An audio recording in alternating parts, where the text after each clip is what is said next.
All right. Good night, everybody. Welcome to the Asylum, Comic Asylum Live with Jay and Steve. And we have an amazing special guest, Danny Green, joining us Hey, fresh Steve. off of Hey. the San Diego Chronicles that he and Mega J were taking part in. So, Danny, up to you. How's everything so far? Oh, it's been great, man. I'm still going through withdrawals, so and jet lag. So it was such a great time that and the weather was beautiful. San Diego, California, LA is just so beautiful there, man. I don't know, like I could live there. I feel like so. It's one of my favorite cities. I totally hear you. Yeah, man. It's such a cool vibe there. The weather's great. And you have one of the biggest comic book cons and pop culture expos every year. So where can you go wrong? And dude, they have so many like comic book shops there and toy shops and retro shops, right? Uh, Yeah. I think we hit like 20 of them. It felt like so many. I don't know how many targets we went to. It was insane, but it was quite the hunt. It was a lot of fun too.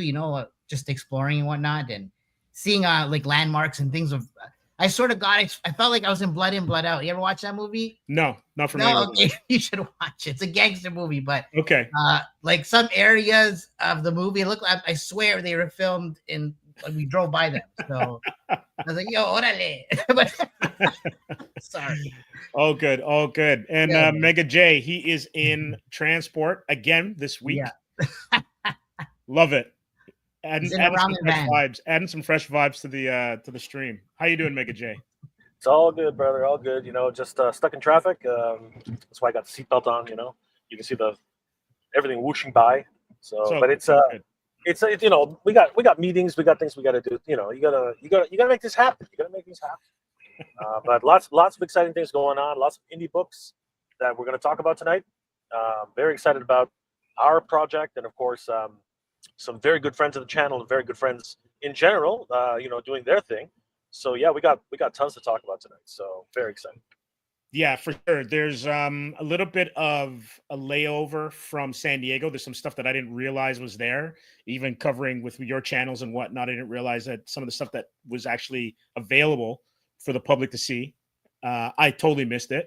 And then there's been some interesting news that has come down the pipe when it comes to movies and some animated stuff. It's essentially turning out to be like after FF and Superman have hit the scene that Mhm. it's turning into the year of Spider-Man coming up. It's Oh crazy yeah. what's coming out of the out of Marvel and the MCU when it comes to anything related to Spider-Man. But before we start, tell us about El Dragoon. Like I don't know which one of you want to start, but I'm really excited about this project and I can't wait to hear more about it. You want to? Okay, so Al Dragoon.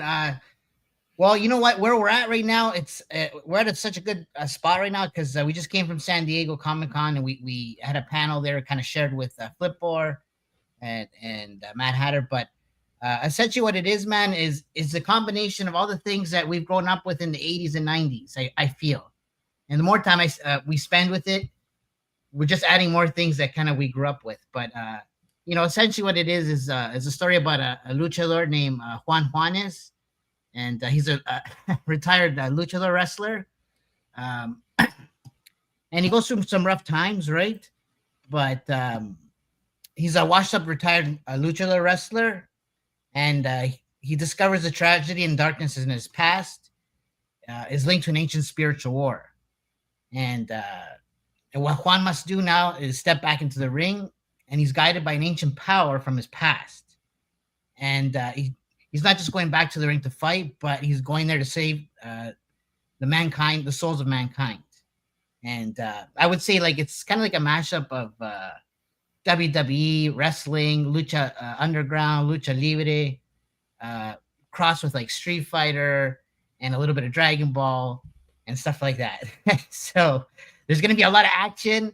There's going to be a lot of mystery too, because you know uh, you'll find out. I don't want to give too much away, right? But cool thing here too is that I the guy's name's Juan Juanes, right? And I kind of named after my father just to give him some honor, right? And you're gonna see a lot of the characters throughout the story have names of our family members and people that we wanted to give honor to, right?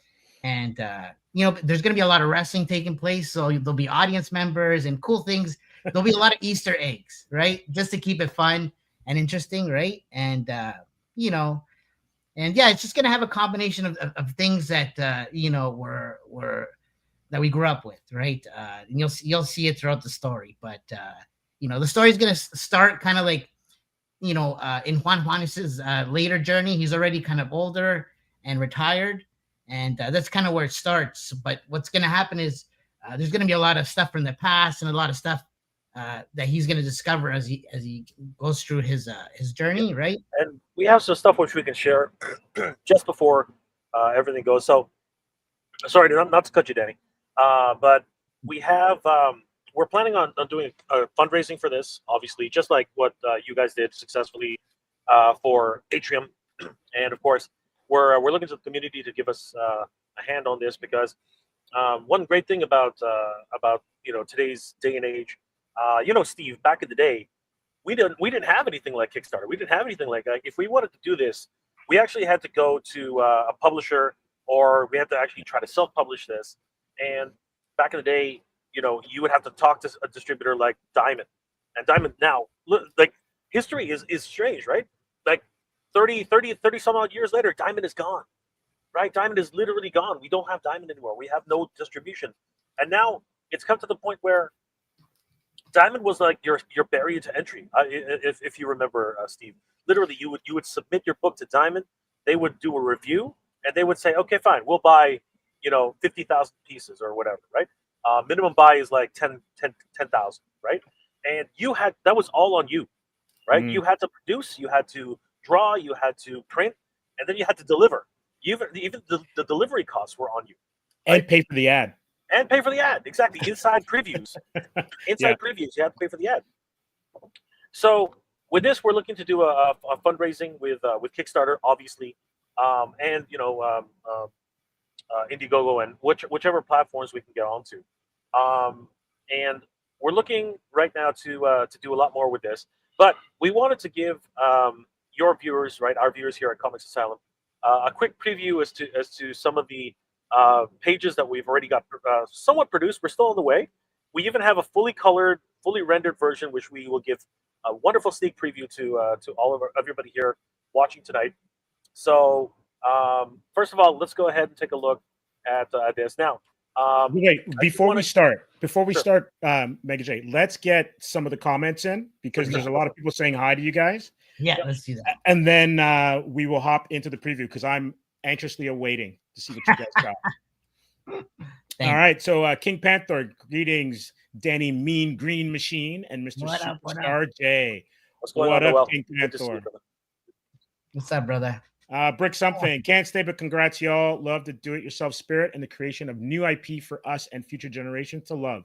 Absolutely. Thank you very much, Brick. Thanks for tuning in. Appreciate you, brother. Thank you. We've got Nolan, El Dragoon. Awesome. Hi, Jay, Danny, Steve, and chat. What's up? Yo, what's up, Nolan? Nice to see you, Nolan. Nice to see you again. Nolan says, hey to Brick, King Panther. Danny G, the blonde and purple-haired women give me She-Ra and Katra vibes if they became wrestlers. Oh, there you go. I like that. Yeah. There you go. Yeah. Means you're hitting it right. Well done. That's the idea, man. Thank you so much, guys. Vazone.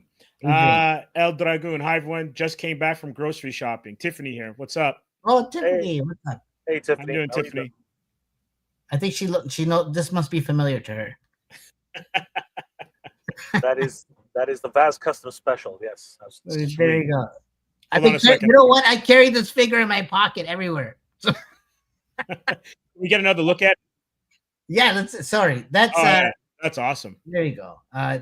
That's Vaz Picks and Vaz Customs, Adrian and his wife Tiffany, right? Perfect.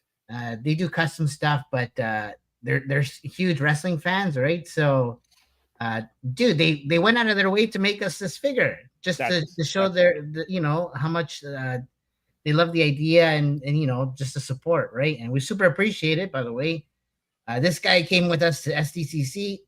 He spent some time there. I'm gonna post some stuff later as well. Actually, I've been so busy I didn't even post anything.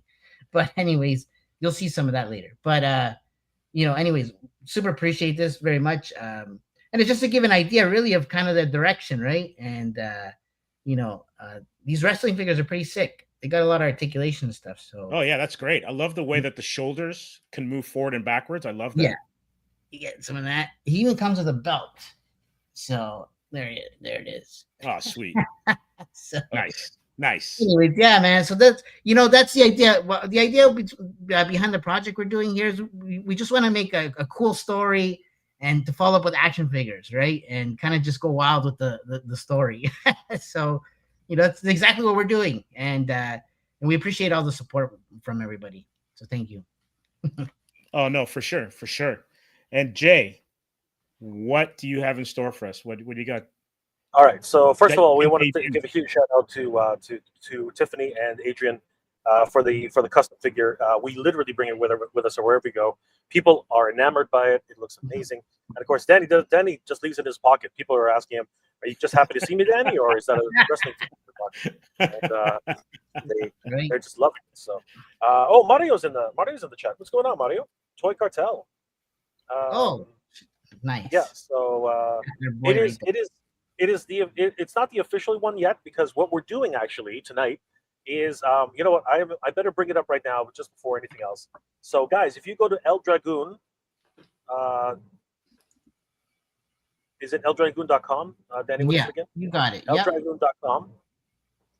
If you go to eldragoon.com, you can sign up for our mailing list to get early access and obviously up-to-date information about the Kickstarter.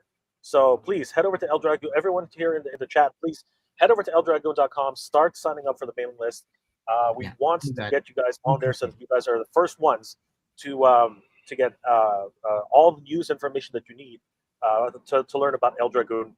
And then, of course, you'll be the first ones early access to check out the preview page for the Kickstarter once it goes up live. All right, guys? So definitely head over to eldragoon.com. We hope to see you guys there. All right. So let's take a quick look at some of the development process for El Dragoon. Hope you guys enjoy this because it's been in the works for a little bit. We've been working with a good friend of the channel and, of course, our wonderful artists. First of all, I did want to give a shout out to Gilly Writes Comics, who is our writer on this book. He's been absolutely instrumental in helping us get this off the ground. Danny, of course, is the creator. He's got wonderful ideas. Everything that comes out that is made for this book came out of Danny's head, but we did miss somebody to put those into more of a what's it called, like a script or comic book kind of narrative. Scenario. Yes, exactly, a narrative. We needed something to bring it to a narrative and give us a little bit more insight. So Gilly was instrumental in that. And then, of course, our artist, who you can see their work here. We're working with our artist, Sebastian Nevas, who's doing all the pencils and the sequentials and a lot of the pretty much every piece of the artwork. But we're also working with Yayo, who is a wonderful artist himself, and he's doing some pinups for us and some other work. So I wanted to give a huge shout out to the team. And let's get this together. So first thing I wanted to show you guys was some of the development process that we're working through. So here is the pencil work for page number, I believe this is 3, if I'm not mistaken. And of course, it's decided to bog down. Can you guys see that? Yep. Okay, perfect. So as you can see here, this one's already very tight. When we first start to get these, they're pretty loose. But this one is already pretty much well into the development stage. We've already approved these pages. It doesn't want to zoom in for whatever. There it goes. So yeah, as you can see, one thing about this process that we were working through, Sebastian, as soon as he heard the project, Gilly, as soon as they heard the project, they're old wrestling fans like we are. And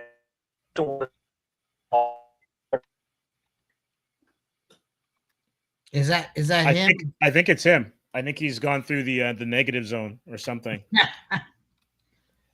All right. Well, Jay, I guess I can continue on. You can fill in for him because the visuals are still there until he comes back in. Jay, we lost you for a little bit just because you're lagging. what he's trying to show here looks like is the pencils, right? Right. Almost getting to the inks basically, but yeah, there's basically a match going on here against there's tag team Nightmare and Zeus Zavala. And basically you're gonna see that Juan is having a rough time. Juan and his partner Gloria, La Loa Loca, we call her, which means crazy wolf. Right. Okay, so we're seeing some inks there. It's going pretty fast. There's some colors. There we go. I Oh, feel like so I'm now we're on the inks. we're play by play here. Yes. Oh, those look great. Okay, can you guys hear me now or not? We can now. You blipped out for a little bit. All right. So basically, I've just reached Aurora, so that's why everything's going kind of wonky.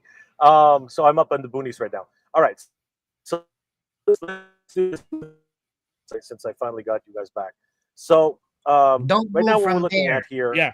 Where you are is great. Stop the car.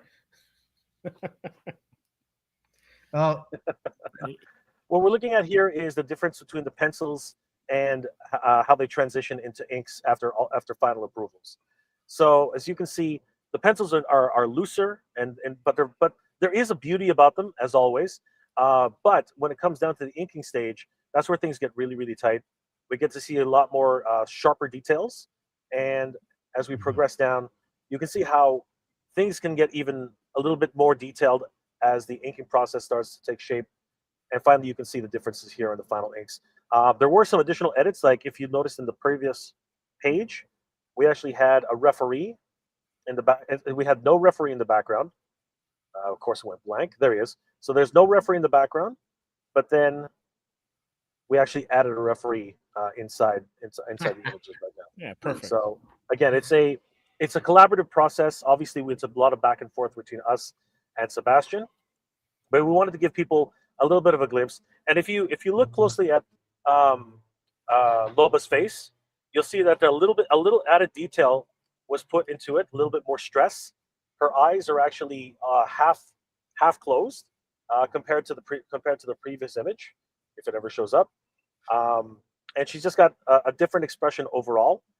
So yeah, it's definitely.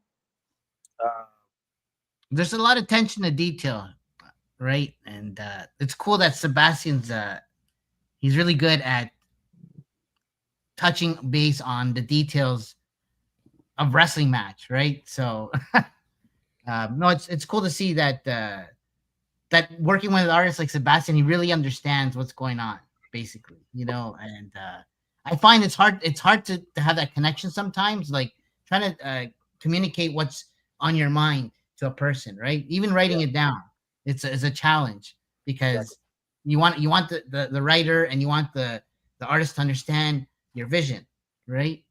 So I'm learning as we go. And that's the beauty of inks. Yeah. Because with inks, you can actually refine things to a point where little subtleties that might have been lost in the pencils or not, maybe highlighted in the pencils, you can then get to that and really make them pop with the inks.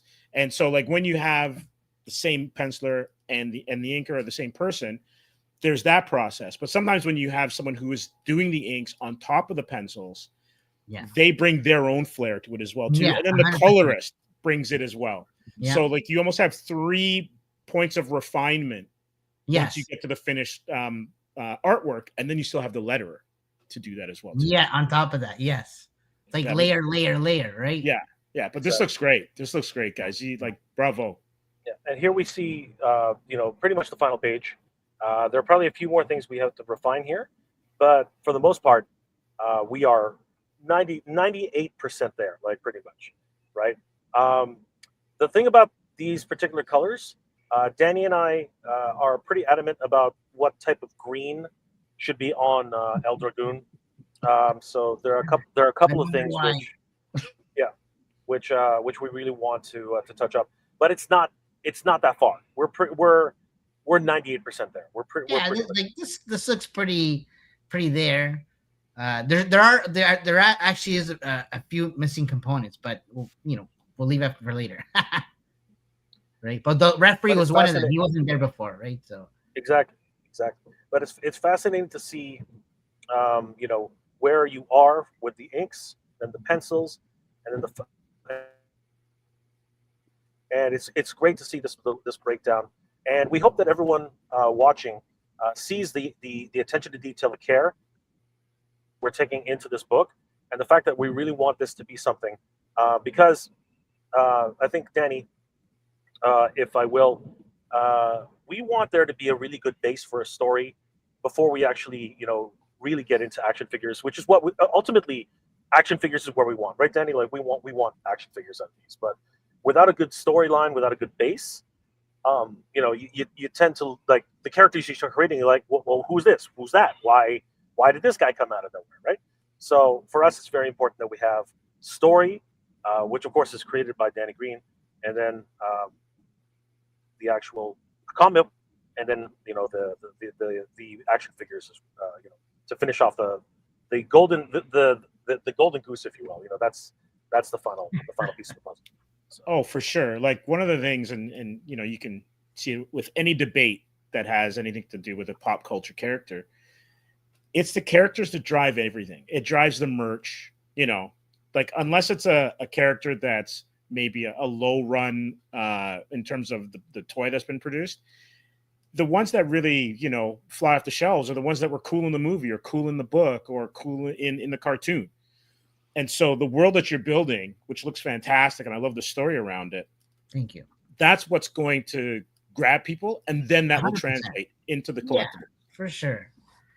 To be honest with you, I feel like we're just creating something that, like, me personally, I would want to buy or collect or read more about or hear more about or see more about. And that's basically all that's happening right now. So it's like trying to create like my dream story and toy, right? And then hopefully everybody likes it and we share it, right? And obviously input from everybody, because this is a collective as well, right? Sebastian and Gilly and Jay, all of us together are, formulating this, right? I have the ideas and I write them down on paper and I write them on my notes.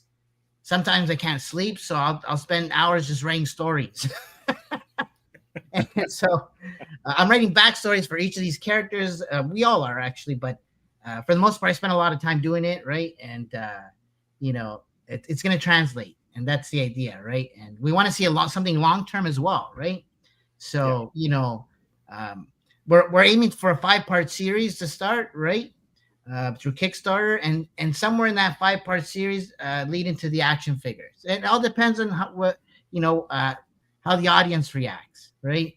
And so, but so far it's been great, and it's moving very fast. It's a little overwhelming sometimes. For sure. Have you thought of perhaps having maybe a limited edition action figure for one of the tiers in the Kickstarter? Is that something? Oh yeah, I don't want to 100%, bro. You know exactly what's up. I'm just wondering. I'm wondering if that's something that's in the offering. Yeah, so for sure, man. Like a lot of Kickstarters, for the backers, there's always some special variant or something, a very very rare rarity, right? Somebody was telling me, we should have maybe even comics graded or something like that. Oh, right? Slabbed, yeah. Slabbed, right? As maybe a tier or something, just as an idea, right? But have figures, variants, for sure. I wish I could make 100. I have in my head, I have like 100 characters already made. So, and talking about really quickly, because I'm about to die here. I'm almost home too, which is crazy. It's like a race to get home. But really quickly, we also, I know, right? We also, of course, people are asking about apparel, and Danny and I are now are very much on the works for making T-shirts, mugs, stickers, right? We wore these at San Diego Comic-Con actually. So, Danny, do you have your shirt handy by any chance? I don't know if you have it. If you have it, it's probably in the laundry right now. Guys, Toy Cartel has hopped in here with a comment. That was my idea. So is the shirt his idea? Yeah, the slabs. He's talking about the slabs. Yeah. Okay, yeah, I would say like it's 100%. And then he said, and then he's also trying Yeah. to, oh, I want that shirt. You know, I kid you not, at the airport, we wore the shirt on our way home, and I got stopped a few times, even by the people, that check you at the yeah, they were like, yo, cool shirt. And I'm like, oh man, thanks. And I would give them a flyer out. Hold on a second. Jay, can you pop that up again? Yeah, hold on. I'm just gonna put you in the solo once you have it up. There it is. Look at that. Oh, that's nice. Oh, that's that good. was at the mall. Yeah. So we had them made up. And there's Michael holding another shirt. Right. Nice. I'll have more of these when I get to the house, but yeah, we're primed. You know what I mean? We have you can take me out. Yeah, we have ideas. We have new designs coming. We're working with Sebastian Navas, who's just an incredible artist, and even Yayo. All our team is getting primed and ready for this. Okay, Danny, I'm gonna let you take over because I'm gonna go park and I'm gonna run downstairs. So guys, keep the party going. I'm still here, but I'm just gonna be running out. Mega Jay's gonna run into his phone booth and come back. I am. I'm gonna change into my cape. I'll be right back, guys. See you in a little bit. But Danny, keep the party going, brother. All right, Jay. See you in a bit. Yep. So let's get us back here. Once he's out, let's go to some of these comments because we got some great comments. Yeah, man. I got to go back. Some of these guys actually we spent time with in San Diego, a Toy Cartel. Oh, that's great. He hung out with us most of the time. He actually treated us last year, him and his brother, to dinner and all that, right? Mm-hmm. It was such a great time, man. And it's cool to hang out with people, that you meet at the cons, and then you hang out again, you just become buddies. It's like building a community, right? Yeah, man. That's how it works, for sure. I actually go for truthfully. That's the thing I enjoy the most. Is just going to hang out with people, network. It's cool to see exclusive stuff too, for sure. Oh, for sure. You're the guy that's going to come out anyways. But the experience of being around people like-minded, just having fun, it's cool, man. So. Absolutely. Well, Nolan says just signed up. Nice. Toy Cartel. Thank you very much. Everyone who's signing up, we really appreciate it. Toy Cartel signed up now. Can't wait. Danny's still waiting on the mask guy, so no pressure, Danny. No pressure. It's funny. He brought that up because we're talking about getting masks. Got it. Right, and of some of the characters like Juan or El Dragoon, his mask, right? Yes. He obviously goes through some things later, but we'll leave that for the. It's kind of on the cover, anyways. It's been going around, so kind of spoiled already. But enough. A little bit of a leak is okay. Yeah, right. For sure. But doesn't mean that's where it ends, or that's maybe where it starts. No, for sure. King Panther says, Steve, Jay, and Danny G, I just subscribed to El Dragoon. Thank you. And when you become rich, remember to make that money. Don't let the money make you. That's great advice. Not about the money, man. But, that comes with everything at the end of the day. But you need money to make money sometimes. So. Oh, absolutely. Absolutely. Right? Absolutely. It's not, but this is where, to be honest, we value the team, right? Because it's not a one-man show. It's, it's like Voltron. Voltron's not Voltron without the arms and the legs, So, right? You just it's not the same. You can be line 1, 2, whatever, but you're not Voltron. And the rest of you are there. Yeah, but you're still part of the crew, though. You're still part of the crew. Yeah, exactly. Hi, Darth Barca from Nolan. And Darth Barca has just signed up. Thank you very much. Thank you so much, guys. Wow. Endless Fable says awesome. Brian, yes, that's our boy right there, man. Love you. Nice. Skeletor El Dragoon. Yeah, it's our other boy. There we go. Thank you, guys. Man, we appreciate you guys. All the support, man. I have a hard time communicating the story sometimes. I'm not used to the social media things all the time, but I'm learning, and I'm trying to get out of my comfort zone and whatnot. Right? I'm more of an in-person type person. Yeah, totally. So and then I get nervous trying to talk about the story and shit. But anyways, you know what's gonna happen? You're gonna end up in about 2 months. You're gonna end up saying it so much you'll be able to sleep in your sleep. It'll be subconscious. Oh man, that I hope, man.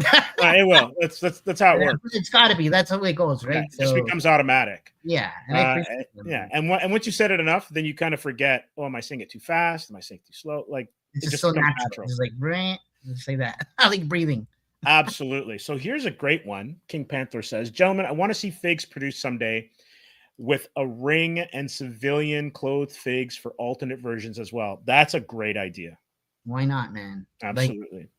I think once you learn the process of creating things, and you understand all the steps and money and things that you got to do to get to that point, right? Right. Then I think it's endless. You can. I feel like it's just endless. You can make as many things as you want in terms of stories and comics and toys and merch, right? Definitely. But obviously it takes time and money and energy, right? So, definitely. right? Making comics and it takes time. Like that's another thing. As an artist, it takes time to draw things out and trying to formalize what it's going to look like and fit it in panels and translate. Man, that's not easy. It's not, and it's a lot of trial and error until you kind of nail down how you want to do it and what you're trying to get across. So it takes a long time, and then it's almost like once it's finished, it's like, well, that's it. I can't believe it's over. But at least you have something there forever to say that you tried, you did it, and hopefully you made some people happy. So good. Yeah, 100%. Truly, I think about legacy sometimes, and like, your family and your friends. And I feel like, growing up, like, the stories we heard as kids, they were books back then. Yes. Somebody wrote them like 100 years ago or something. And to this day, they're even the Bible. Mm-hmm. So Sure. Right. And so it's like, just that whole thing, man, gets, jogs my mind sometimes. It's like legacy and making a book. I want it to mean something 100 years from now, 1,000 years from now, right? Yeah. Oh man, maybe this inspired somebody to do something great with their life, that kind of thing, right? Yeah. Even if it's just to produce entertainment, because I think of all the stuff that I watched as a kid, or the stuff I read as I got older, and it's inspired me to be in the position where I'm here talking to you guys about your comic book. Yeah, right. Exactly, 100%, man. That's what fuels us. We fuel each other for sure. Yeah. Toy Cartel says I would get a hoodie of that, Danny. That's awesome. Oh man, thank you, brother. For sure. Those are coming, man. We're working on a bunch of that stuff. So yeah. One day at a time though. Yeah. All in steps. Attorney and Royalty. Hey, Danny and Jay, listening then while driving home from work. So he and Jay were doing the same thing. They're all in transit. It's Ontario traffic, everyone. We met Mike too. He was at the SDCC with us. He hung out. We went to Frankensons. I don't know if you ever heard of Frankensons. No. It's a big Costco type building, right? Okay. But it's only open on the weekends, right? And it's like a mini convention. It's all pop culture booths and individual sellers, right? And even some guys from, like, I used to buy stuff online, Toy Arena, for example. They were there. I'm like, what? That's kind of weird. They were in this market thing. But anyways, there's a lot of cool stuff there. Like, it almost is overwhelming, but it's cool to see because there's so much of it. I would, if you ever go out there, LA, I think is Frankensons. So okay, I'll have to check it out next time I'm down there. Yeah. Endless Fable says, where do I sign up? eldragoon.com. I'm gonna see if I can find it. So it's eldragoon.com. See, and then I can share it. Yeah, thank you. I should have done the same. No worries. So I'm going to share screen Eldragoon. Appreciate that. And what I'm going to do is I'm going to take the URL and I'm going to cut and paste it into the chat. Oh, thanks, bro. That's great. No worries. Our buddy Lead, he's helping us on the website stuff. Even though I run a digital business myself, we got our buddy Lead to help us on this, and Jay's also. We're all kind of combining on this, but there's some really cool designs that are going to be going into this. next level stuff. So stay tuned, man. That's all I can say. And Absolutely. yes, sign up. For sure. Endless Fable says, you owe me used endless in a sentence, Danny. I'm not sure. That might be a joke between you two. Oh. What you owe me and use endless in a sentence, Danny. Oh, maybe I said it somewhere. Maybe. He's calling me out on it. Yes, you're probably right, bro. You can punch me later. But he's a cool guy. I love you, Brian. You know what? He was at Toylanta with us the whole weekend, and like we just hung out. He's a cool toy photographer. So yeah, just look out for him on Instagram. Sounds great, and it's really interesting too because we're also going to take a look at another indie book from an indie creator who is a friend of the show.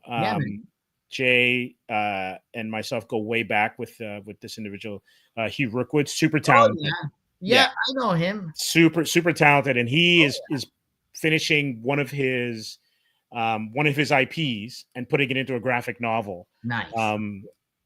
And I think it's called Apocalypse 4 Vagabond. I think that's the OG, and we'll get to it in a second. Yeah. But with what Rob Liefeld has done with Youngblood, and we're going to get to that because he absolutely crushed it. The question is that I'm going to pose to everyone is, what does that mean for indie creators and stores with Diamond kind of dipping and non-existent? Is that now an opening for indie creators such as ourselves? Like, I know we don't have the same kind of backing and name as a Rob Liefeld, but does that now give us a chance with what you're doing with your Kickstarter, upcoming Kickstarter, going the route of getting your merchandising already taken care of, right? Sourcing basically other indie creators in different aspects of the supply chain. Yeah. When it comes to an IP, is that the way moving forward? It seems like it. It seems like the old way of doing things is changing, right? Older companies and just their old systems, I would say, are getting replaced, right? Technology is kicking everybody's butt right now, right? For good and bad, I would say. Like, some people are suffering because of certain technologies at times, right? So, but some other people are thriving, right? So, I just kind of got to roll with the punches. But I feel like some older companies and, maybe like Diamond, their way of doing things, didn't work for them anymore, right? And we're in the gig era, or not even like independent era. More people are making their own brands and IPs, and people are learning how to create their own things and how to work with other people to create things, right? It's true. Social media is a huge one, right? And the platforms, technology in general, right? So yeah, with 3D printing, huge. With all of the skill sets that everyone has, drones, right? It's affecting everything, whether it's independent film, independent comics, independent toy creation and merchandise. Like, it's just waiting there for us. Yeah, 100%. For sure. So what I'm going to do is I am going to move on to Huey's book.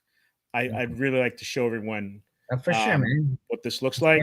It's I know it's a labor of love, and we hope to have Hugh on the show in the near future, so he can really dive into it and tell us what it's all about. He's super talented, man. He's super talented, and let me tell you, I love his turtle stuff. Hugh Rookwood is the OG when it comes to like independent artists and Artist Alley.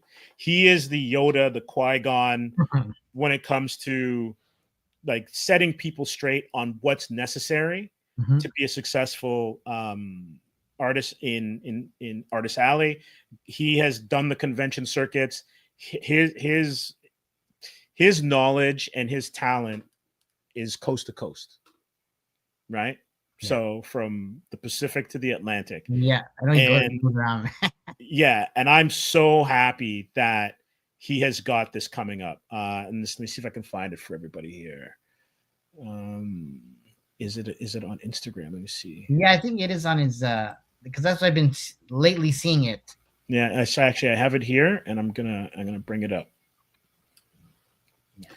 So there we go. It is Apocalypse 4 Vagabond, and he's doing it the same way that you are, where he is going the what's the word I'm looking for? He's going the independent route. Right. I'm just gonna pop Just this going, up. making his own thing, going his own path, route. Absolutely. And I think you can't wait on these companies anymore. You gotta kind of just do it yourself. Yeah, 100%. Because what happens too is sometimes you lose steam. That's another thing that I've been learning. Like, you got to keep on it, right? And it's it's hard to juggle at times in life and whatnot, but that's what it's about at the end of the day, right? Steam. So you got to keep going and pushing, and speed is essential. Absolutely. And this is his pre-sale. So this is a pre-sale that he's got for Apocalypse 4 Vagabond. Nice. It says Hugh Rookwood Art and Chosen Studios is a wonderful and epic tale that promises to dazzle and entertain. And he's got some pages here. I'm going to put the URL in the chat, that's so everyone can see it. And if anyone wants to go and support Hugh, that would be great as well too. But let's see what else we got here. So embark on an extraordinary journey with Apocalypse 4, an epic tale of fallen angels, ancient shards, and the power to reshape the universe. Nice. And I'm going to let Jay back in, actually. Welcome back, Jay. Look at that. Hey, how you doing? Oh, man. Technical difficulties. As always, Danny. It never ends. Technical difficulties. It's all good. The game, everybody. Makes life interesting. So we're just actually here on Hugh's site taking a look at Apocalypse 4. Beautiful. Yes. So dive into the world where the forces of heaven, hell, and man collide, and the fate of humanity hangs in the balance. And the one thing about Hugh's work, it is crazy stuffed with detail. It is. It's just incredible, incredibly detailed. Look at that beautiful artwork. The coloring is fantastic, and we actually have some interior pages here. Let me see. Can we get them all? Let me see if I can. And Hugh does everything, doesn't he? For the most part. That doesn't look like it's working. I'm only making the. I'm only making the thing larger. I know he draws and he does colors. Yeah, he's fantastic. He is absolutely fantastic. He just does everything, right? Yeah, let me see. Does that work better for everybody? In terms of seeing the pages? Yeah. So he's got some pages here. I think he does the coloring, the lettering, everything. He's a one-man show. So the graphic novel pre-orders are from August 1st, so they're live currently until October 1st, 2025. That's beautiful. And then he's also got advertising opportunities for anyone that wants to support it, and some pre-order sections as well too. So everything that you need to know about this is great, and I think these are probably some testimonials. So this is Hugh himself, actually. Let me see if I can get that back. We were gonna bug him to do one of our covers. That's perfect. Yeah, he would absolutely knock it out of the park. So I am both proud and honored to have had the opportunity to create this book, and I thank the Alberta Foundation for the Arts for believing in this project. So that's awesome. That's good to know. And so please, anyone who is in the chat and loves comic books, this is not just someone's passion project. This is a labor of love. Absolutely. I remember when Huey was doing this years ago, and if I'm not mistaken, I think Jay was involved with this many years ago.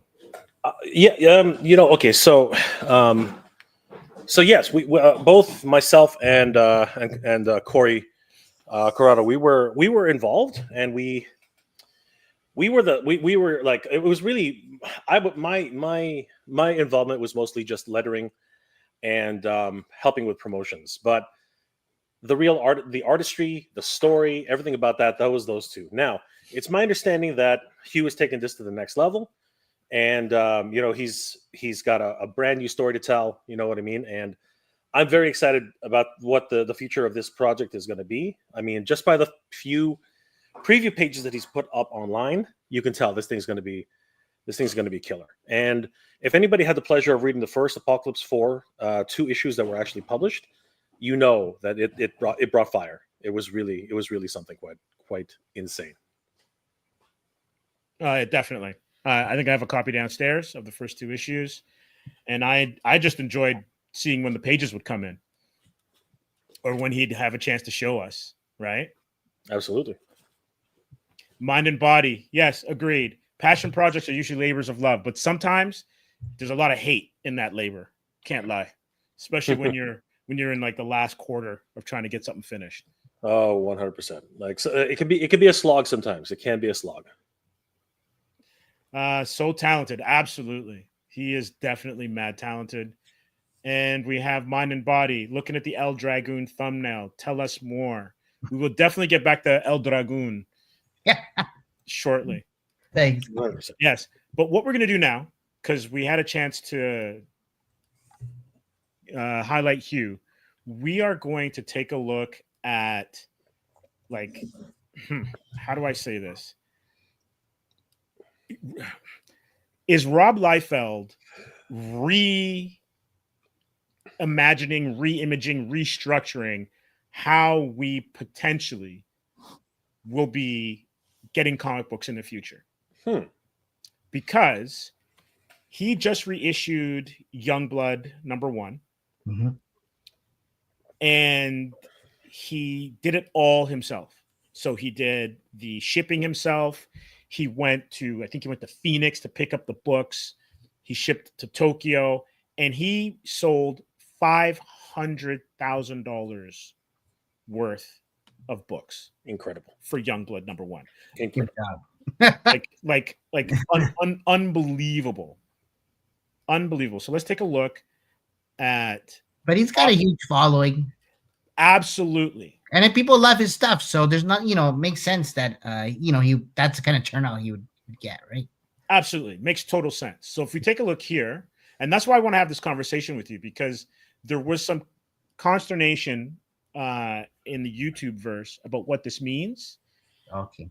And I don't think it can be duplicated unless you are someone who's in the industry. I don't think that, like, it would be great to have these numbers to hear at Comics Asylum for Atrium, but we don't work for Marvel, right? So it'd be great for El Dragoon to have these kind of numbers, but we don't have 20 years in the business with, Levi's jeans commercials in our past to make this work.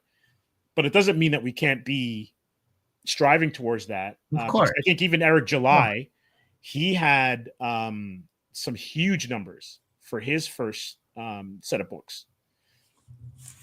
And so this is just something that that it's out there. And if you can strive towards it, that's fantastic.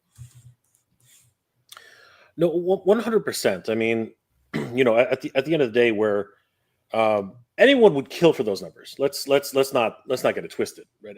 Anyone would kill for those numbers. But as Danny said earlier, as he alluded to, he's got a following, right? He's got a following right now. And I think the type of success that he's seeing, right, Liefeld, is more of a legacy type of idea. I mean, like, no matter what you say about Rob Liefeld, he made a statement in comic. Yeah. He made a freaking statement, which is why people still talking to him about this today. Yeah, and you never know. Maybe it was part of some sort of ingenious plan to make really small-headed guys with big freaking chests. You know what I mean? Like he did some outrageous artwork, and he never apologized for it. He in a lot of ways he is the Andy Warhol of comics. You know what I mean? Like that. I think that pop culture. I think that pop art is something that Liefeld excelled in. I think that's really what it boils down to. And he knew how to stir up controversy. You know what I mean? In terms of what it is. Because love him or hate him, he made people talk about comics, which is always great. Whether or not he likes to draw hands, whether or not he likes to draw feet, whether or not he likes to draw anything outside of the human torso and a bunch of pockets. You know what I mean? Like the man basically turned comics upside down in his head, and people loved him for it. I'm not gonna lie. X-Force, the last issue of New Mutants, You know what I mean? Like that was something. And then moving into X-Force #1, that again, he could definitely do something with a pen, man. He definitely knew what to do with a pencil, and he could bring it for sure. That's no lie. Like I think what's kind of lost in like Liefeld and even Sylvester Jim Lee, but that entire generation, like the 90s, there was an energy in the artwork that was obviously inspired by anime and manga, but there was an energy that you didn't see out here in the West. There was still a lot of, grid stuff, 6-panel, 4-panel pages, not a lot of breaking the panels. The artwork, and then it also combined with like the advances in paper and coloring and all that stuff. It was just like visual steroids if you're buying books, late 80s, early 90s. Like it's crazy. And I think that grabbed readers back then. And realistically, I don't think it's ever let go, personally. Danny, what's your overall take on Rob Liefeld as an artist? I mean, you've seen the work. You've seen the Captain America with big chest and small head. You've seen the covers of Youngblood where he doesn't have his like everyone doesn't have any feet. They're all drawn up to their waist, and that's about it. What's your take on Rob Liefeld? I remember going to Red Nails at Jane and Wilson, right? And I don't even share them all. And that was back in the days, but I remember seeing Youngblood always at the store there, right? And I never paid attention too much to that, but they always stood out to me because of they were so vibrant, right? And I think they even had action figures during that time. So I think you're right. So I don't remember the whole backstory, but I remember them being cool characters, right?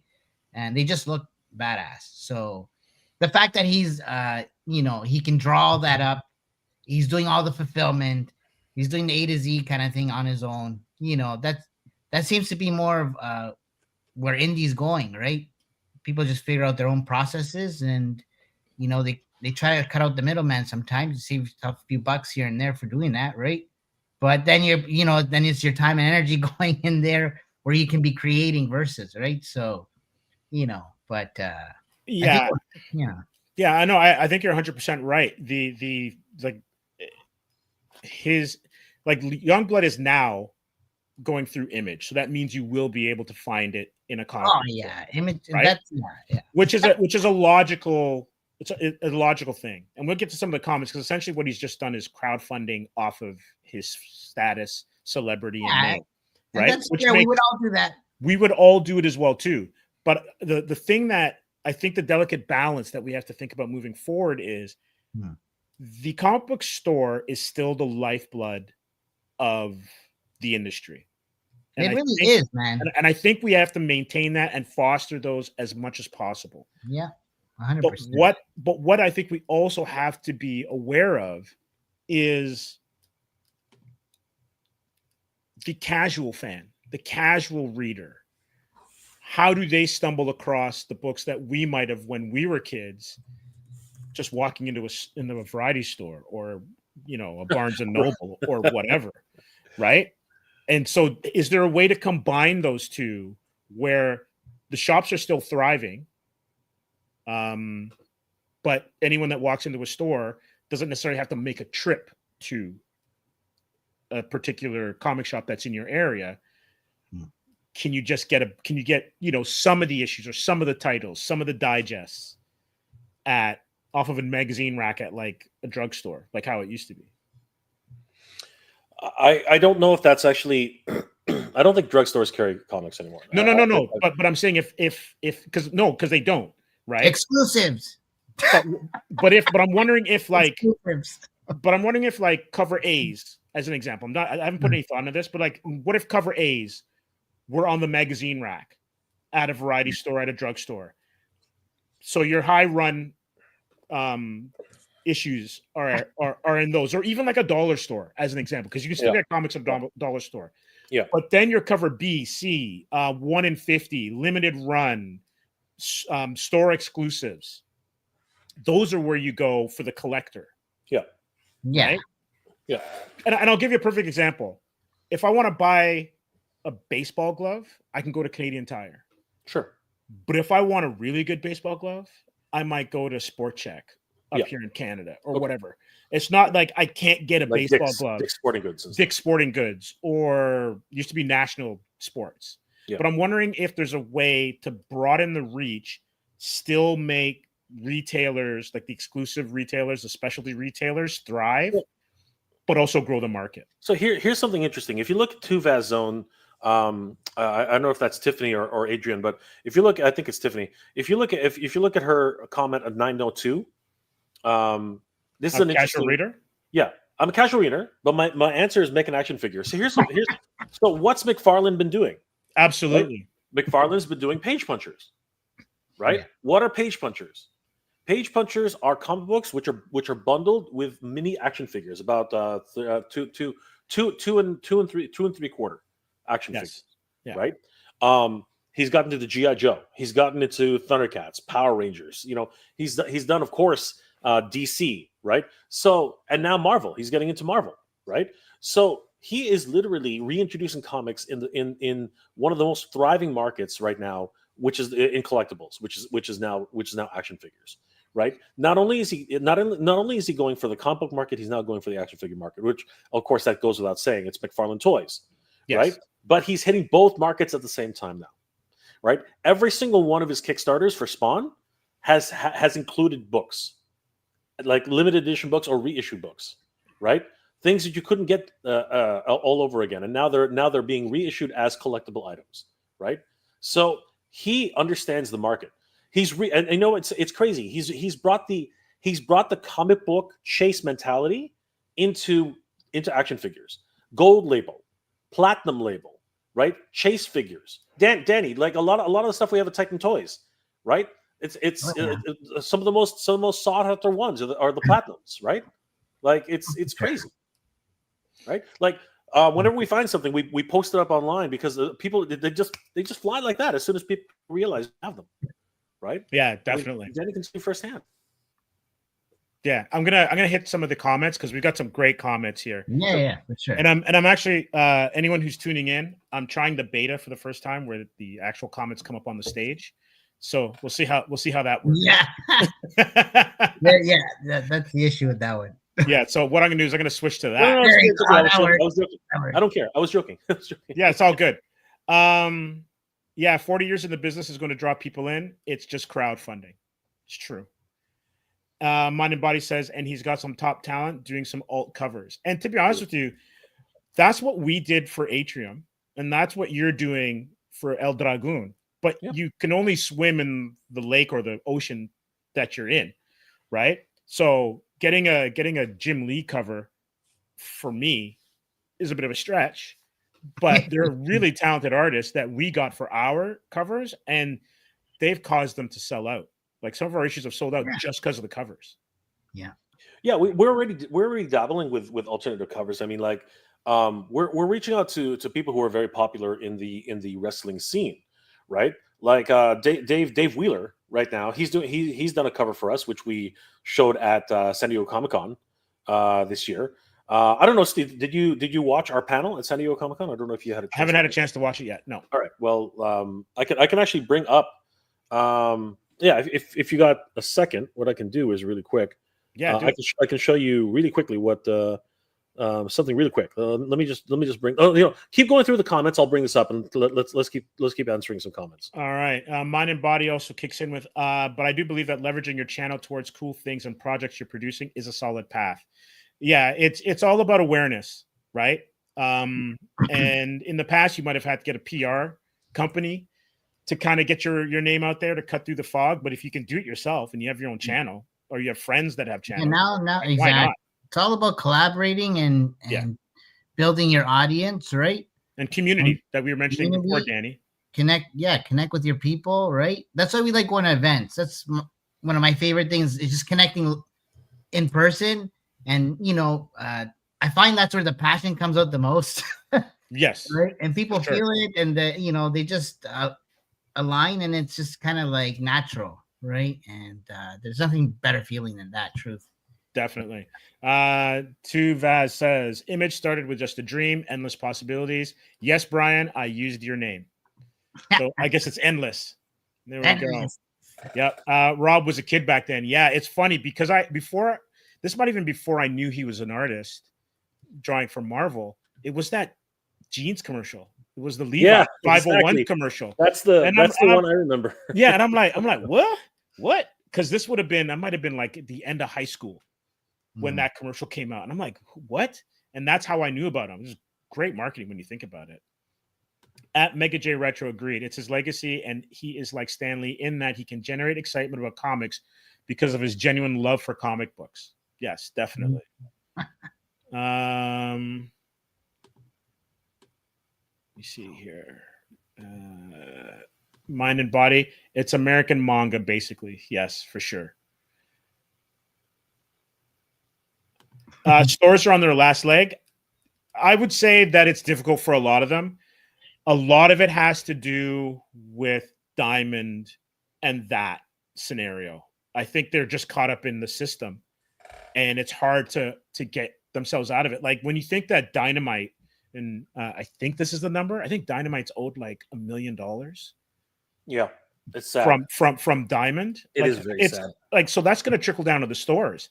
And I know, speaking to a couple of shop owners, that, and this would have been around March, that their customers were waiting for stuff to come into their pull list from November, and they still hadn't got it yet. Yep. So what is that, a 5-month lag? That's crazy. Yeah, and we know personally that our good friends over at Spiro Toys, who've done Animal Warriors of the Kingdom, their books, which were consigned to Diamond, they're in limbo right now. Like they're still trying to figure out what to do with that stock. Like they don't know where it is. They again, this is hearsay based on the last information I have, which is a month ago. So at the time when I was talking to them, they don't know what's happening. So they need to get those books back. They need to give them to another distributor, right? I don't know what the deal is. If Diamond will fulfill everything before they shut their doors, I don't know what their obligations are with their new owners. I have no idea how that will play out. But Diamond effectively is done. Like they're completely shut down. Yeah, totally. Maybe there's an opportunity here, right, for other printers, right, to maybe get into the fulfillment game. So Mariano Nicieza, right, the brother of Fabian, he is now getting involved with a distributor, a local distributor, who he's known for a number of years, and has decided to take a plunge into distributing comics. So there are players in the market that are really starting to move in multiple directions, and obviously Mariano, he owns his own publishing company, Apex Comic Group, and they're a staple at Comic-Con. They've done multiple books. He's getting, as you know, Danny, he's getting into his own action figure, Phaser, right? So, again, the market now is primed for everything that we're doing right now. So, here's a small snippet. 3 seconds of fame. here's the end of the Comic-Con. It ended there. Danny tells it like it is. All right, since Danny went ahead and said that, let's get Danny's introduction. Look at the time of the thing, the video. Let's get Danny's introduction, because he's getting all salty now for whatever reason. But anyway, let's get Danny's. You know what's up. You can't hide. This man does not need any introduction. He is the boss. He works really hard at Tech Toys. Wonderful distributor of Flipboard, Champions of Therapy, and of course, he has a great project with the podcast winners. Please welcome Danny Green, everybody.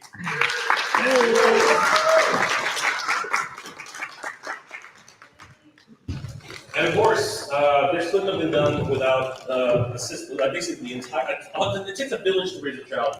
So you can see Danny's wearing the shirt, which is just freaking awesome. Yeah, and then we'll fast forward to Danny's. No, you can play the whole thing.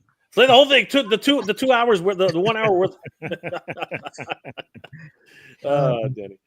So here, You're killing me, Daddy. All right, here we go. Flipboard is completely sold out. Let's give Flipboard a round of applause.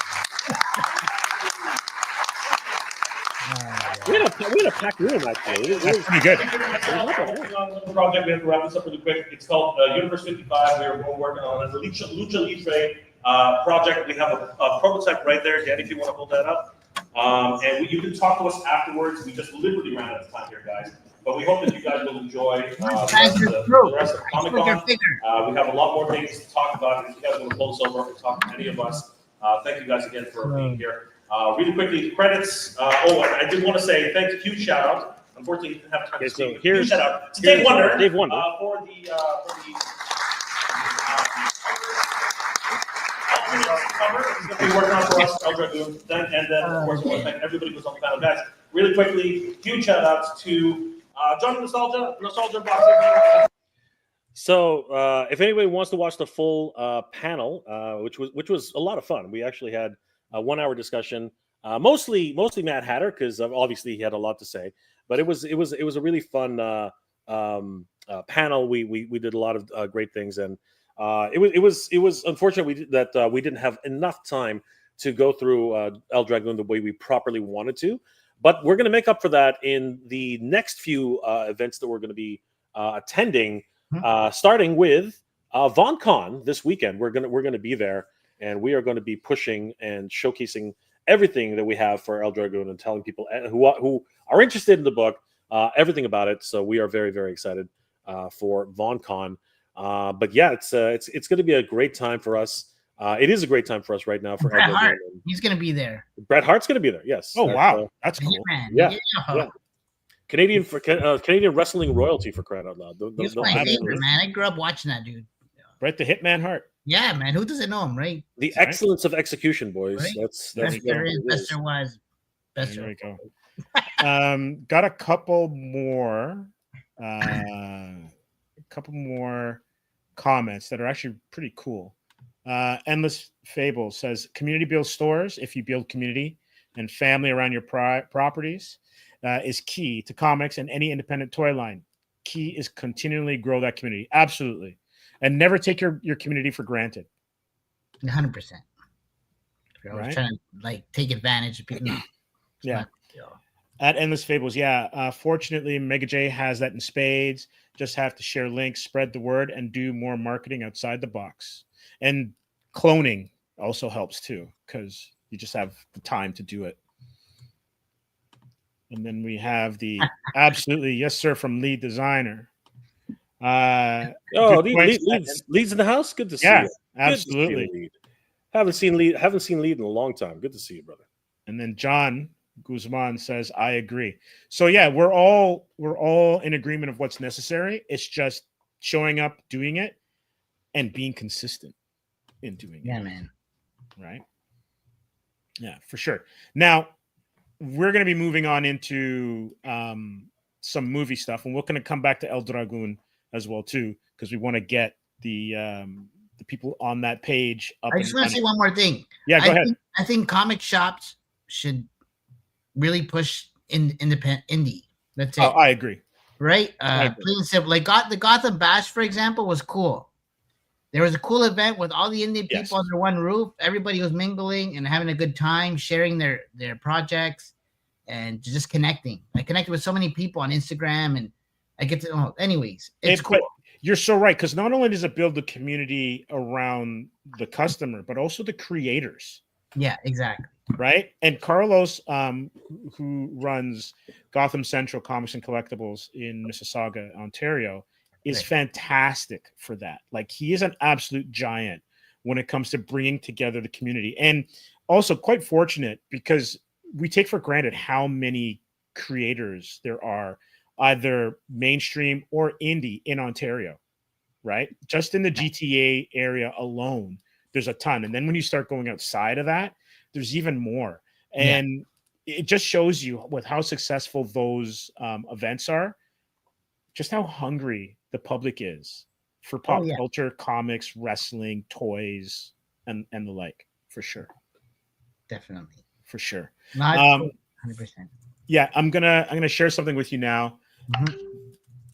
I want your input on this because there's some film stuff regarding Spider-Man Brand New Day, and I didn't realize that not only are they shooting in New York, but they're also shooting in Scotland. Oh And wow. I wouldn't have thought that Scotland and Gotham would have, been the same. But hey, wherever you can get a tax break, go do it. Yeah, right. And so it's interesting because this movie is going to be, it's got the Punisher in it. It looks like it's a back to basics kind of street level Spider-Man story. And I also think that Daredevil's in this. But if Punisher's in it, it wouldn't make sense if Daredevil isn't. My only concern is it too stuffed? But I want your opinion on the costume. Show me the goods. There it is. Oh yeah, there's been there's been teases going around, right? The video, right? Yeah, you can't see it in this picture, and there's some online where his web shooters are absolutely massive on the inside of his wrist. So let me see. Oh, really? So on the inside of his wrist, it's not like the 70s one where he had that silver band on the outside, but he's got the web shooters on the inside. And to me, I'm fine with this costume. This is kind of the costume that I grew up with. Yeah, it's more like classic, yo. Classic. The light blue, Johnny Romita, Ross Andrew, 70s, late 60s, 70s look, getting away from the darker tones of the Ditko era. And then I guess when McFarlane came in, he started doing like those dark highlights again. But I don't have an issue with it. What do you think, Jay? So it's a bit of a I mean it's supposed to be a take on the last image that we saw in the last film, right? It's supposed to be a take on that, right? Yeah. It's not exactly the same, but it's a take on it, right? One thing I've noticed, and I don't know if this is intentional. I don't know if this is something that they had planned originally, but one thing I've noticed is he doesn't look as cut as he was in the previous films. You know what I mean? I don't know if that's intentional or not, but in the previous films, you saw he was kind of buff and whatever, right? But looking at this now, he seems more like a normal Spider-Man. I don't know if anybody else sees that, but well, the dude's older now, right? So that's what I'm thinking. Like, yeah. But I'm also wondering if they're going into that Peter B. Parker mode where he's starting to lose faith. You know what I mean? Like remember into the Spider-Verse or Into the Spider-Verse. Remember Peter B. Parker? He was out of shape. He was eating pizza all the time. He had a 5 o'clock shadow. He was kind of losing touch with who he was, right? Yeah. And it was that whole idea of meeting Miles and getting to know or getting to reconnect with himself, right? That really got him back into being a superhero, right? Because he was just treating it kind of like a job at one point. You know what I mean? So I'm curious if that's actually what we're seeing here. If this is actually a transitional period for Peter. I mean, if in the last film, if you look carefully at what he was actually taking his high school requirement test. You know what I mean? If the book that was actually he put on his dresser, it was a studying for high school minimum requirement test, right? So he literally has GED. Is that the GEDs? Yeah, he has no history as a student. He has no history as a person, right? So it's going to be interesting to see how he's put his life back together, right? I think that's going to be an interesting take on the Spider-Man, because essentially no one knows who he is anymore, right? And I'm curious to find out if they're going to do the same thing they did in the comics, which has a similar storyline, where if you actually see Spider-Man take off his mask, all of a sudden the memories start rushing back. I wonder if that's going to be. Sorry, spoilers ahead. I didn't. Well, it's interesting to mention that because there is in the comics the only one that remembers him is the Hulk. Yeah, exactly. Hulk's the only one that remembers him. I remember Peter. Exactly. Right. Banner doesn't remember him, but the Hulk remembers him. Right. Yeah. But it's interesting that, again, that once he takes off his helmet, once he takes off his mask in front of somebody, all the memories come rushing back. Right. So they know who he is. Right. So it's going to be interesting to see how this plays out. So, but in terms of just the costume itself, I don't mind it. It's fine. You know what I mean? It's not Stark Tech, right? Which arguably I think is better. I'm so against Stark Tech. Yeah, personally. Yeah. I'm not. What about you, Danny? Are you into Stark Tech, or are you more into, you should make your own costumes? Like, what's your take on that? Well, you should make your own, but if you got friends that got some, connections, it'll help you out. Well, what I mean is, I guess what I say. Are you for nanotechnology and just like snap your fingers and you got a suit, or? I don't know. I don't mind it, but at the same time, yeah, I like more original kind of stuff, right? But the nano thing makes sense at the same time. It's like, maybe not to start. Maybe not to start. Like I hear both sides, yeah, right?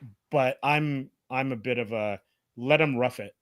Look, you know what? Iron Man was cool. The coolest Iron Man's ever been is when that freaking suit had to be put on by other robots. I think that was the freaking coolest thing ever, because you saw the gears. You saw, like, maybe it's because I'm so old school. Maybe because I love giant robots and I love the idea of clink, clink, clink, clink, clink. Oh, yeah. Voltron and Robotech and stuff like that. Michael Bay movies. Yeah, maybe that's me. But I like it when I see a freaking piece of armor like attach, using servos, using like every world type of devices. You know what I mean? I love that crap. Right? Once I started getting into nanotechnology, I was like, man, what the hell? Like it just lost something for me immediately.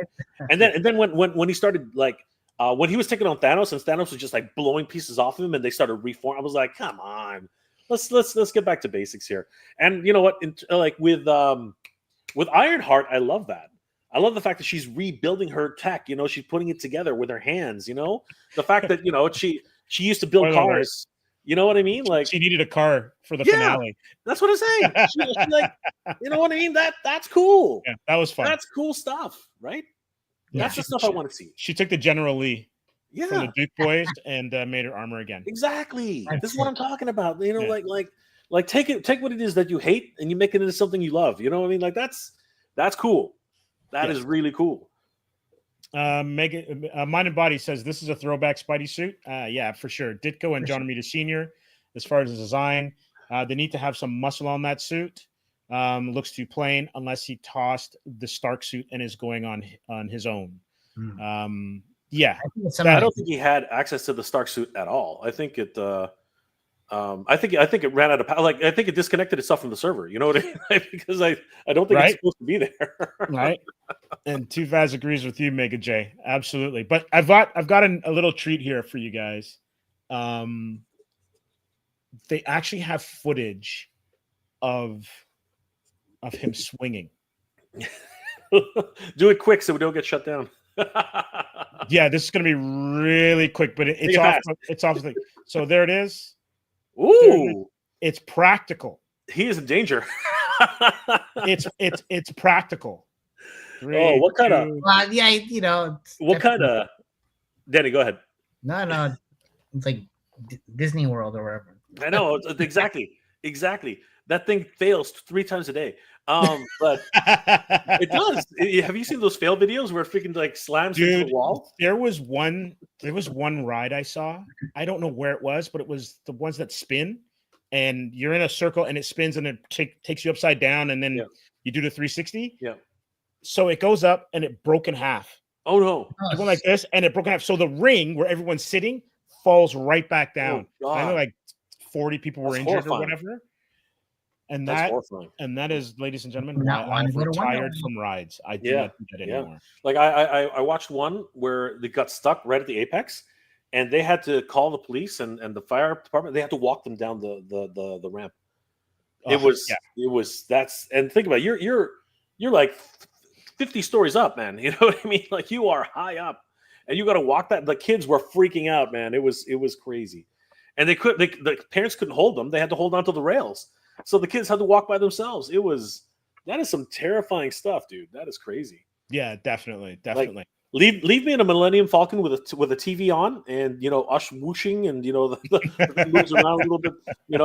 Give me one of those. That's fine. I'm good with that. The freaking motion control. Right. I'm good with that. Totally. Mind and Body says, have a good night, everyone. Have to run. Mind and Body, thanks for all the great comments and thanks for tuning in. Thank you. Man. Really appreciate you Good sticking journey, with us. brother. Absolutely.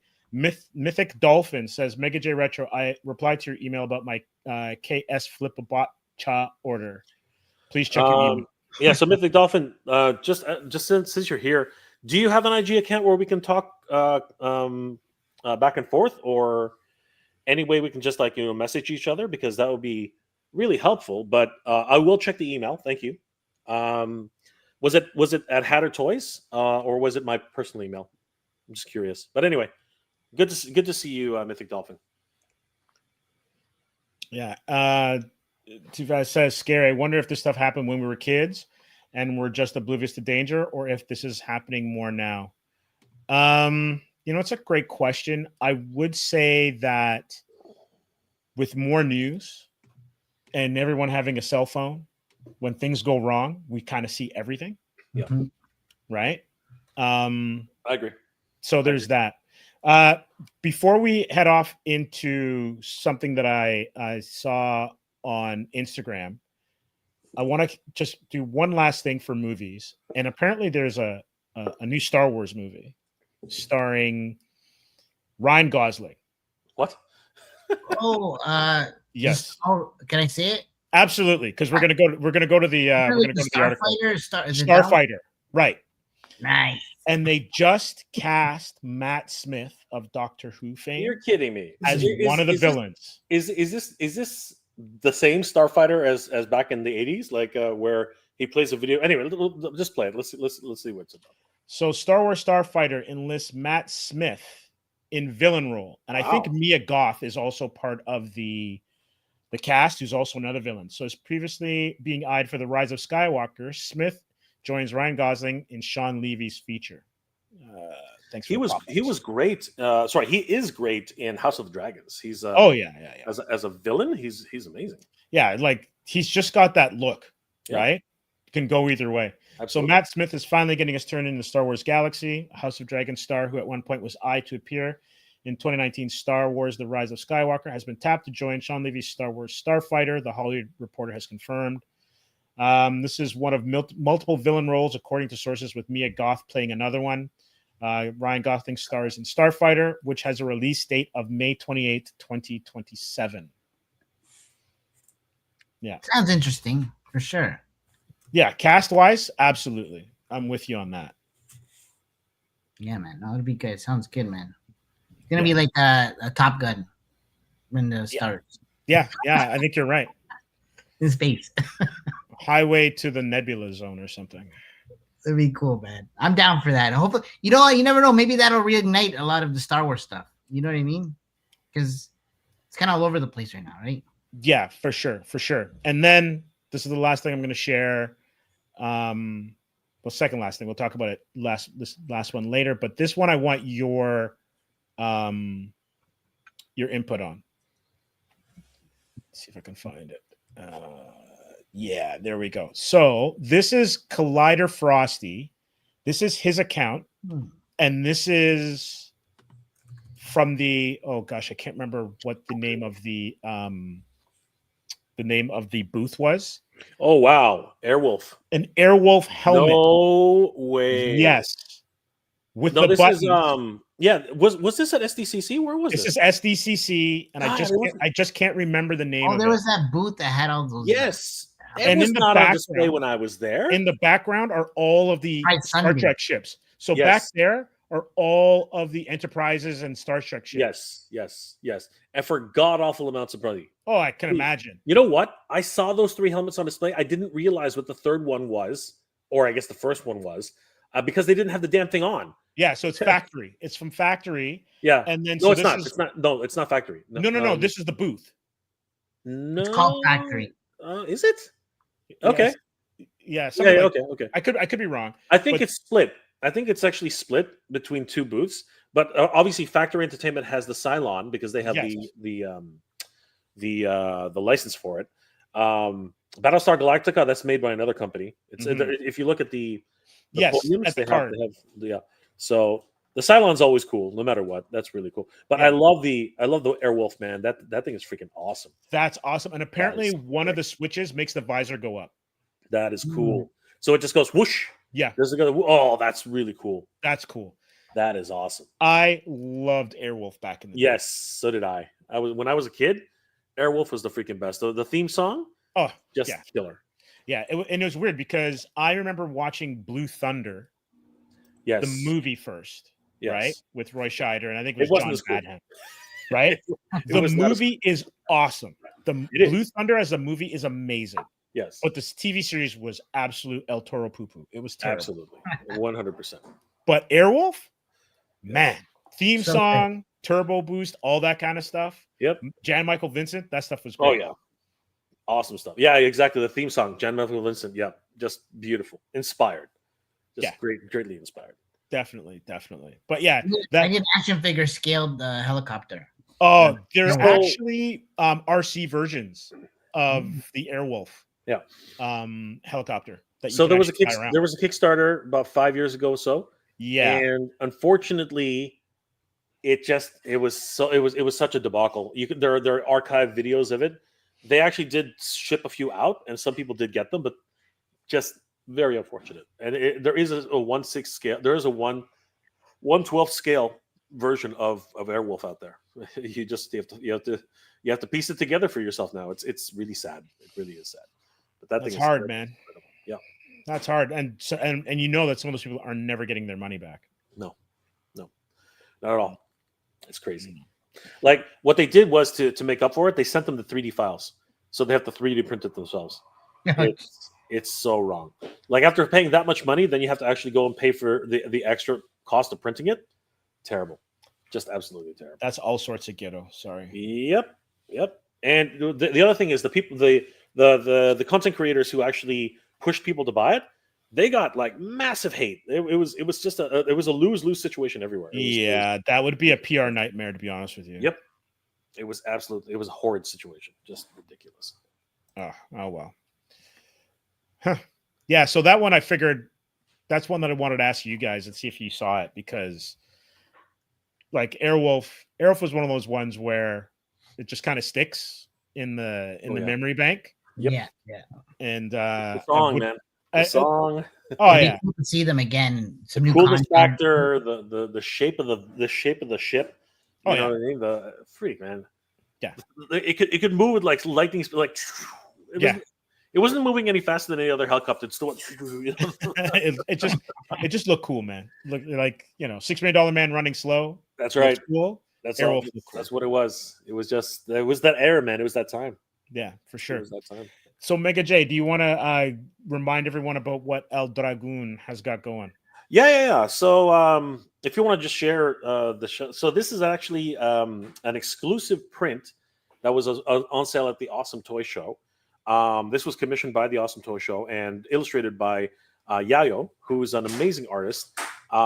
It is in a slightly different style than our artist Sebastian Navas, but if getting right back to it, guys, we are of course getting ready to start producing our very own book, comic book, El Dragoon. Of course, this is the brainchild of Danny Green, Danny Gonzalez. This is something which I think is a labor of love. Danny, did you explain how this came about? Like, did you talk about the dreams and stuff, or? I had a lot of dreams, but there's one in particular. I remember just doing some. It was very vivid, but I remember that there's like a crime fighting kind of scene, and I was kind of dressed up like Batman, but I wasn't Batman. I was more of a dragon type character, right? And I don't know, like I grew up watching Power Rangers, and Green Ranger was always my favorite, and I always liked dragons and stuff, right? But during this time as well, I was also I was going to a gym called Battle Arts, and it's a wrestling gym in Mississauga, and there's always matches going on, and sometimes there was the Lucha Libre guys, so I'd actually watch them fight and stuff. So, and I always liked Lucha Underground. I was inspired by a lot of characters in WWE and whatnot, but I thought how cool would it be to kind of like mash all these things up together, right? And I just came up with this character, Juan Juanes, and it kind of just evolved. I shared it with Jay on our way to Legion's Con, and he thought that there was such a cool story. I spent hours and days and weeks writing about this stuff, and then I shared it with him, and he was like, "Yo, man, we got to do something with this. This is just you have so much cool content here, right?" And we're like, "Oh, let's make a comic book. Let's make action figures." So since we were traveling to Legion's Con, where it was all about independent companies, independent toy guys. We got a little a taste of that, and I learned a lot about kind of trying to create your own thing. And one thing led to another, and here we are. We're working with a cool artist, Sebastian Nevas and Gilly, right? So together we're kind of like a Voltron right now. And this is kind of what's coming out of it, right? So yeah. And so we're really excited, guys, and if you guys want, please head over to eldragoon.com.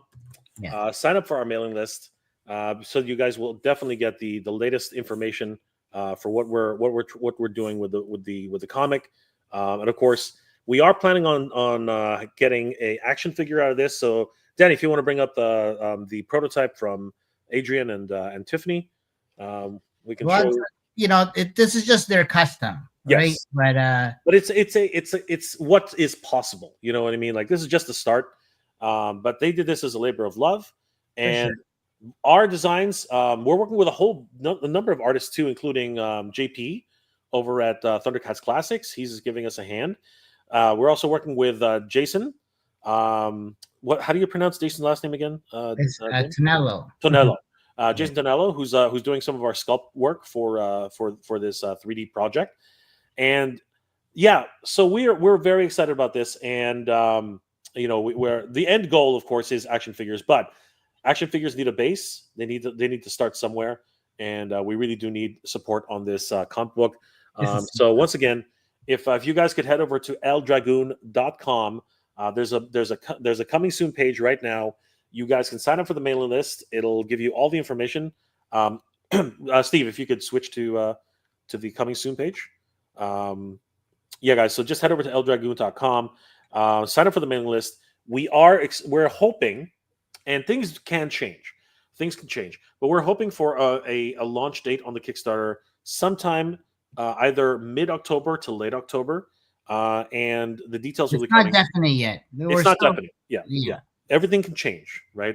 Because we want to be sure about what we're doing here, and we want to have the best foot forward when it comes to this.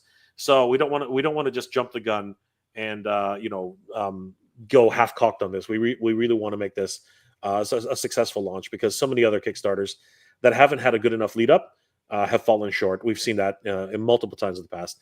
But if you guys are interested in supporting the project, please sign up for the mailing list. It's available right now. And of course, we will keep you guys updated.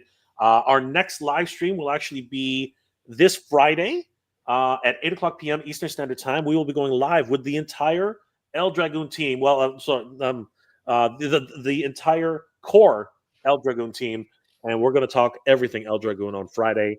I think you guys are going to enjoy it. It's going to be a great discussion about the project, how these things are developed. A lot of the stuff we showed here. And even a few other things that we are keeping under wraps. We're going to be talking about at that live stream, and of course, just to give you guys a heads up, we will be having special guests, including Gilly Writes Comics, our writer, and even Sebastian Navas, who is notoriously shy. He's going to be in the chat and there as well, talking about his artwork. And who knows? We might even have a chance to see Yayo. I don't know if we will, but you never know. Some surprise guests might pop in from time to time. You just never know what's going to happen on these great live streams. And I want to thank, of course, my good friend Steve here at Comics Asylum for giving us a platform and letting us talk about El Dragoon. Always excited to be here on Comics Asylum. Steve, thank you again so much. And Steve, what's going on with Atrium? Like, how are things progressing? Your graphic, you're putting out a hardback, or what are the plans? Yeah, so the graphic novel is underway. So we're producing that right now, and we're getting it translated into French and Portuguese. Oh, that's cool. Incredible. Yeah, so that's what we got coming up next, and we might have a couple of like little extras to go into the graphic novel for the Kickstarter. So we're probably going to launch the Kickstarter in another couple of weeks, in terms of having the pre-launch page up, and then maybe in September or so. But we're also looking forward to getting back onto the convention circuit. We've been off for about 6 weeks or so. And I think September is when we get back into it. So it's really only a couple of weeks when you think about it. Nice. Yeah, I think we'll be in Hamilton and London, and then I think we go back to Niagara for a couple, and then we'll have some in-store signings hopefully as well too. Amazing. Looking forward to it. Yeah. So Danny, any last thoughts about El Dragoon, or anything you'd like to mention? Just that we're going to be at this weekend at the VonCon, right? Yes. So you can catch us there. We're going to have some 3D prints of. You see the guy in Omega. He's in the thumbnail here, the blue dude, right? Yes. The big guy. So we're actually going to have some 3D printed masks of this character just on display, just for fun. But it's something that we're hoping to have one day. Maybe is have people be able to wear the masks and roll and cosplay, right? Yeah, VonCon this weekend. Bret Hart, of course. That's epic, right? That's pretty cool.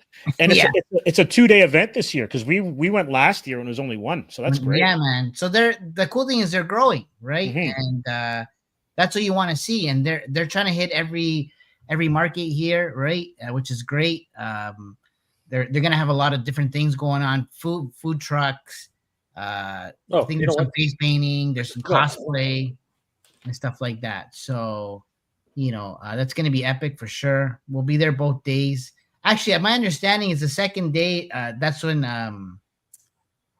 Bret Hart he's doing like Q&A and stuff, right, in a certain room. So we're supposed to actually be in the same room. Nice. As that's going on. So if that happens, that'll be.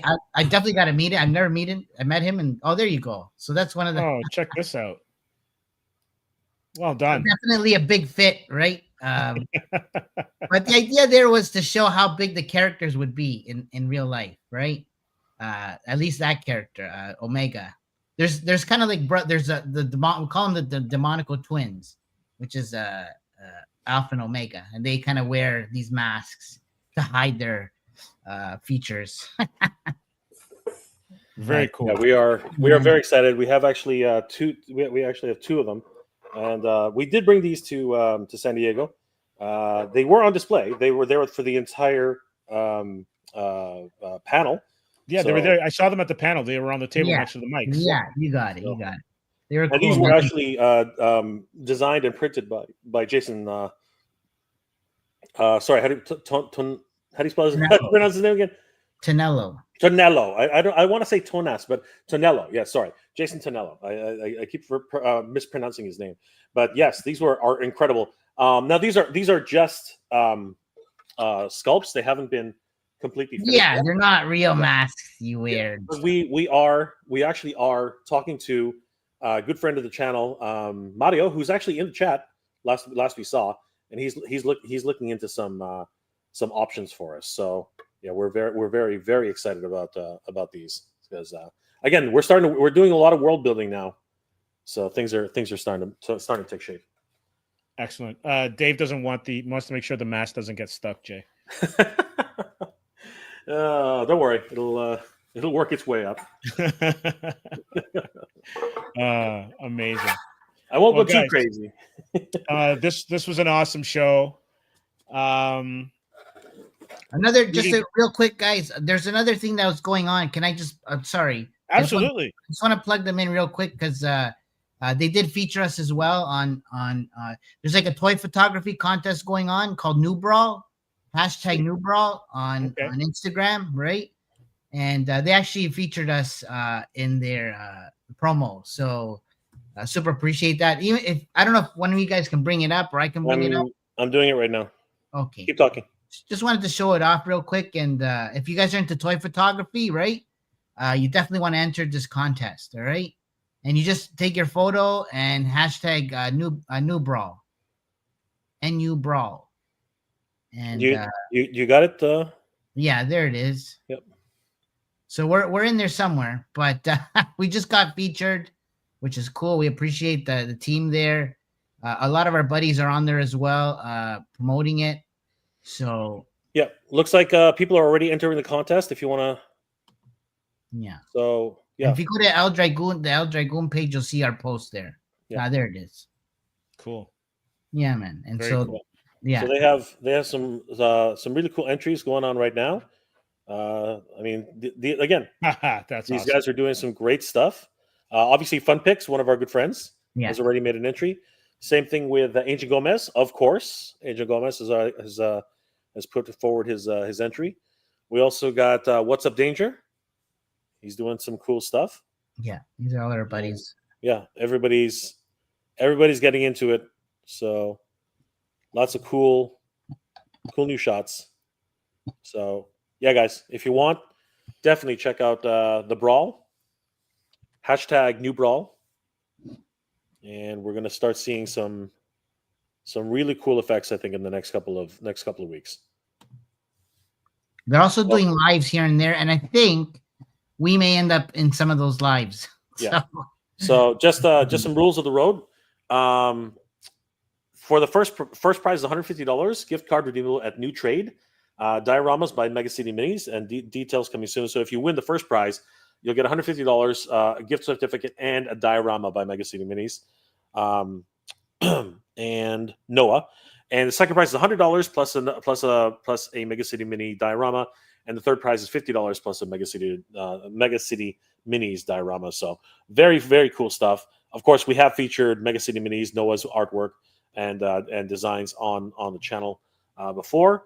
So yeah, guys, if you are interested, definitely submit your toy photography, hashtag New Brawl, to get entered into the contest. Best of luck to everybody. This is a lot of fun. Thanks, man. Yeah, that of course, was great. We will be at VonCon this weekend, so don't forget about that.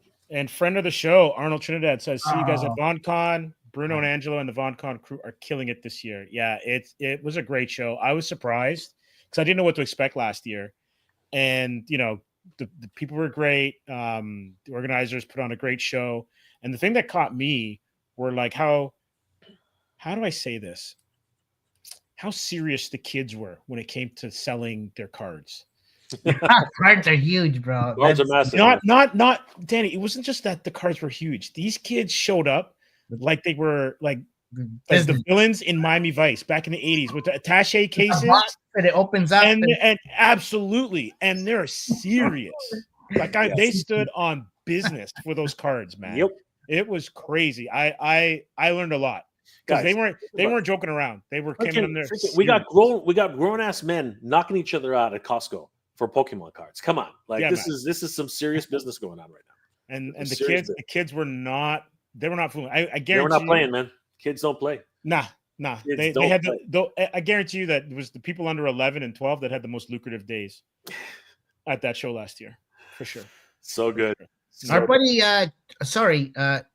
Arnold there, he actually has an exclusive print at VonCon, and it's of Bret Hart. He's doing it. Looks sick. Anyway, I can't wait to see it. Arnold, that's awesome. Congratulations. Yeah, he's a good friend. He's our brother, man. I love that. Yeah. Arnold is the best. Steve, are you making it to VonCon this year, or are you guys? No, not this year. Not this year. We didn't do it this year. Retired Punch-Out champion, and then Radimus Prime. Pokemon fans are lunatics. They are indeed. They are definitely. But you know what? Nobody beats Hot Wheels fans. Hot Wheels fans are deadly. Deadly. They will cut they will cut you, man. They will cut you. Do not reach in for a Hot Wheels car in the wrong time. Taken no prisoner. Don't do it. Awesome. Hey, J-Man. J-Man's in the house. Thanks for joining in, J-Man. What's going on, brother? Yeah, if you ever get a chance, please check out J-Man's show and channel. We are doing Brave Star, Woo! the animated Love it. series. So we do those on Love Sundays. it. But I think we're doing the Green Knight this Sunday. Yeah. Cool. That sounds Love awesome. it. All right.